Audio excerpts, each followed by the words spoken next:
戦艦長門は連合艦隊の旗艦を長く務めたことで、当時の日本国内で最も広く知られていた戦艦ですが、この動画では戦艦長門の竣工時から最終時までの姿を最新の交渉に基づいて復元して、真実の姿に迫るというマニア向け動画になっています。性能面の解説などは別動画で特集する予定です。長門は大正9年、1920年11月25日に竣工した世界初の41センチ砲を搭載した戦艦で、鋼鉄の巨城のような艦容が印象的ですが、竣工時の長門はまるで別の船のような姿をしていました。これは1920年頃の竣工当時の長門の姿です。長門はイギリス戦艦の設計の影響を強く受けながらも、ユトランド沖海戦の戦訓が設計に反映されており、竣工当時は世界最高クラスの性能を誇りましたが、同時に運用面では大きな問題も抱えていたと言えます。この煙を吐き出しながら突き進む長門の様子は実際の写真でも確認できますが、竣工当時の長門にとって最大の課題はまさに煙突からの煙でした。排煙は速力を出せば全て艦尾方向へ逃げると想定されていましたが、艦橋と煙突の構造物の距離の関係により、艦橋付近に煙が滞留してしまうことが判明すると、艦橋の居住性が損なわれてしまったのです。このため1922年にファンネルキャップと呼ばれる煙よけが取り付けられましたが、この設備でも排煙の問題は解決に至らず、後に大きな改装を受けることになってしまいます。また大正時代に竣工した長門は設備では古めかしさも残しており、原則を見ると水雷防御網が設置されているのがわかります。この棒状のものがそれで、停泊時にこれを展開し、魚雷への対策として装備されたものでした。しかし魚雷の性能向上や装備を展開するには大きな労力が必要で扱いづらく、長門の水雷防御網はわずか1年後の1921年には撤去されてしまったようです。ファンネルキャップを取り付けた長門の煙突ですが、やはり大きな排煙の問題を完全には解決できなかったようで、1924年から1925年頃にかけて煙突を大きく湾曲させる工事が行われました。この芋虫煙突とも呼ばれる煙突に改装することで、ようやく長門の排煙問題は解決を見ました。またほぼ同時期には戦艦から航空機を発進させる試験も行われており、1925年10月にハインケル式滑走台と呼ばれる水蒸気を発艦させるための装備も試験的に導入しています。ハインケル式滑走台は文字通り艦載機を滑走させて発艦させる装置で、実際にドイツ人のパイロットによって試験が行われたという記録が残されています。試験には成功したようですが、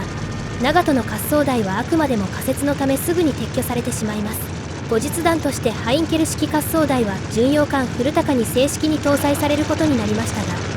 数年後には火薬式カタパルトが導入されると、ハインケル式滑走台は艦隊から姿を消していくことになりました。長門の航空機の搭載はこの試験の後の1926年頃から正式に行われており、当初は14式2号2座水上偵察機が運用されました。航空機の運用に伴い長門の後方にあるヤードには回収用のデリックアームが取り付けられたことで、補強材が新たに増設されています。長門の艦橋は時代が進むにつれ徐々に設備が増設されており、1926年の時点では測敵所が拡大され、この様子は当時の写真からでも確認できます。湾曲煙突時代の長門は姉妹艦の陸奥とともに連合艦隊の旗艦を担ったことや、関東大震災での活躍などもあり、日本国民から広く認知されることになりました。当時の子供たちに戦艦の絵を描かせると、必ず曲がった煙突が描かれたとも伝えられています。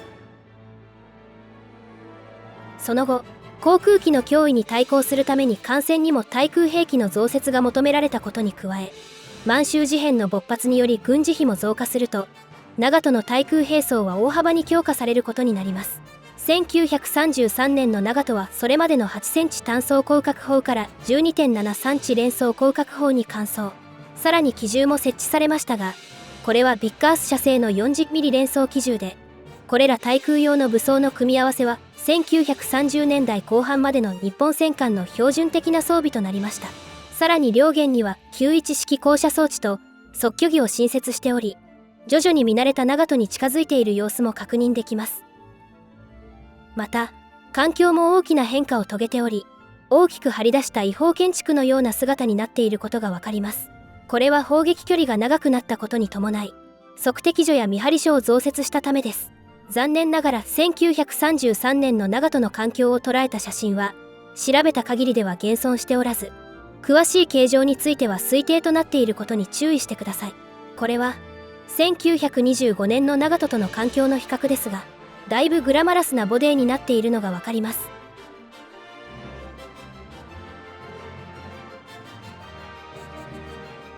戦艦長門の生涯で最も大きな変化があったのは、1934年から1936年にかけて行われた近代化改装です。海軍軍縮条約の脱退を想定して長門と陸奥は大改装を受けることになりますが、艦の両舷には巨大なバルジが設置され、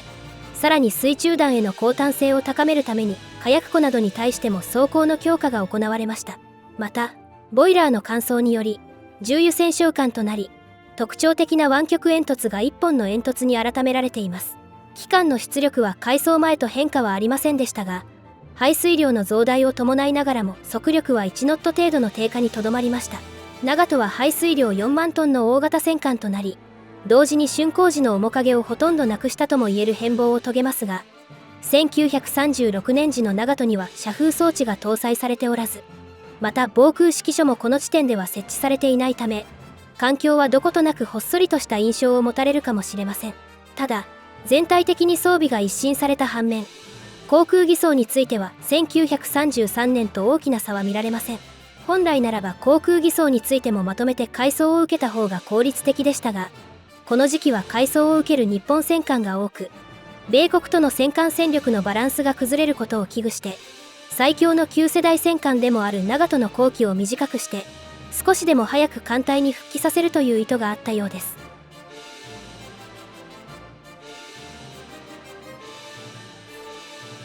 そして1941年の日米開戦時の長門は模型でもおなじみの姿といえます。環境も1936年の長門とはかなり印象が異なっており、遮風装置が2カ所に増設され、さらに防空指揮所も新たに増設されています。航海用の測距儀や単焦灯の撤去に加えて機銃が複数増設されており、より精悍な印象を強くしています。また1941年の長門には主砲塔のバーベット露出部に装甲が追加されており、さらなる防御力の強化、船体には限界電路の装着が行われています。さらに環境の詳しい設備も見ていきますが、1936年の大改装によって主砲射撃所に94式1型包囲板を新設、測距儀も新型の94式10メートル20式測距儀に換装されています。この測距儀はよく見ると左右非対称で異なるレンズが搭載されているのが確認できます。戦艦長門の主砲射撃システムは戦艦大和とは異なり、包囲板射撃装置と測距儀が別々の場所に設置されており、円形のレールの上を伝って測距儀が動くという仕組みでした。測距儀の台座には旋回用ギアボックスや直流電動機や油圧パイプが確認できます。レール付近には電線や電線誘導用滑車といった箇所があり、これにより測距儀のスムーズな回転を可能にしています。その寛容から重厚で武骨な印象もある戦艦長門ですが、このような光学装置や射撃システムは非常に繊細な工業製品の集合体といえるものでした。主砲測敵所の下の階層は副砲指揮所が置かれていますが、見張り包囲板や機銃射撃装置、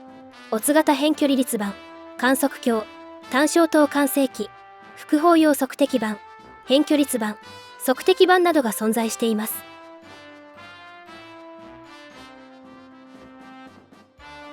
長門の艦橋のそれぞれの名称は画像の通りで、最上階から主砲射撃所、戦闘艦橋、測距所、照射指揮所及び見張り所、主砲全部予備指揮所、見張り指揮所兼下部見張り所、羅針艦橋、副砲予備指揮所、司令塔艦橋となっています。司令塔は総高圧300ミリ以上を有しましたが、それ以外の設備は非防御のため、万が一艦橋が被弾して射撃システムが使用不能となった場合は、後部艦橋で円滑に指揮を受け継ぐことが可能で、後部艦橋にも同様な設備が用意されています。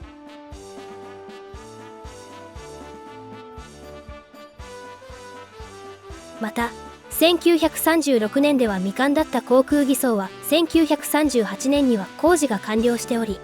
これにより長門の大改装は完全に完了となりました。陸奥と比較すると非常に違いが見られ、これは両艦の識別点となっています。どうやら2番艦の陸奥の方が航空偽装については扱いやすかったと言われています。陸奥の艦用の変化は別動画で再度特集する予定です。長門の主砲自体も最大行角43度まで改良されており、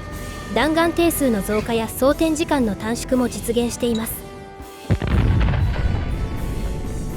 また主砲塔自体も88艦隊計画によって建造が途中まで行われた戦艦化が土佐用のものに換装されており、さらに装甲の厚みを増すための改造が施されたため、極めて堅牢な作りとなっています。これら大改装により長門の砲戦距離は最大 38km まで可能となり、後の戦艦大和にも次ぐ性能が付与されました。ただ帝国海軍が決戦距離としたのは距離 25km で、最大射程で主砲を発射するケースはほとんどありません。以上が環境や方向についての紹介でした。そして長門はこの寛容をもってついに戦争へと突入することになったのです。しかし開戦において長門の活躍の機会はほとんど訪れず、長門が初めて敵艦隊に向けて砲戦を行ったのは1944年10月の正一号作戦に伴うレーテでの戦いであり、すでに敗勢の中にありました。戦時中の長門は戦訓に合わせて随時機銃などの増設が行われましたが、今回は1944年10月頃の長門を紹介いたします。1944年の長門は航空機の脅威に対抗すべく大量の 25mm 機銃が増設されているのが分かりますが、広角砲の増設は行われていません。長門の機銃の増設は1943年7月から徐々に行われ、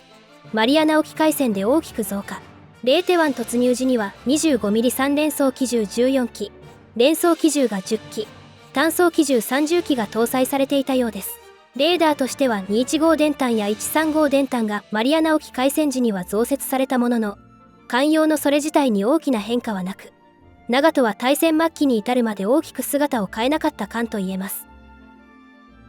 1945年に入ると、長門は再建予定の機動部隊の護衛を担えるように、さらに大幅な対空火器の増設が実施されました。2月に機銃用の大型台座が増設されており、合計で 25mm3 連装機銃を24機まで増設。副砲を一部撤去して 12.7 センチ連装広角砲を2機増設しています。1945年3月には艦橋最上部にあった215号電弾が撤去され、代わりに3機目の225号電弾が搭載されました。また独特な形状の電弾も新たに増設されることになりましたが、これは135号電弾で小型艦艇向けに開発された旋回式のタイプのものです。なぜ135号電弾に換装されたかは理由は定かではありませんが、215号電弾は重量がかさむのに対して135号電弾は軽量で扱いやすかったことが理由として考えられます。この姿の長門の全体を写した写真は残されていないものの、終戦時の長門の電弾の規模から考えても確かに電弾の換装は行われていたようです。長門の船体に明細が施された時期は終戦直前という説が有力ですが、もしこの状態で明細が施されていたら、このような姿の長門が見られたかもしれません。しかし戦況はさらに悪化の一途をたどり、残された空母も沈没が相次ぐと日本の機動部隊再建は諦められ、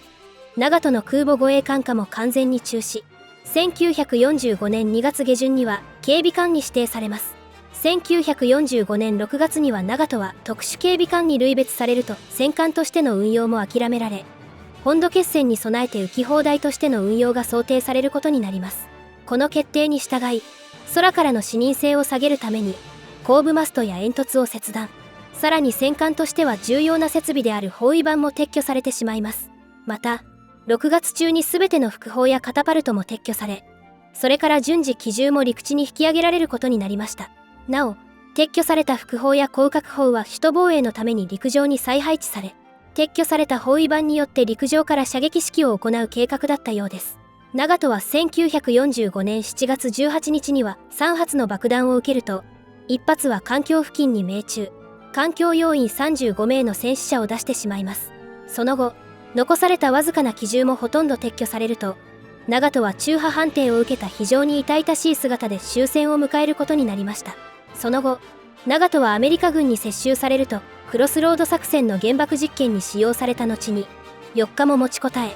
1946年7月29日に海中に没したのです。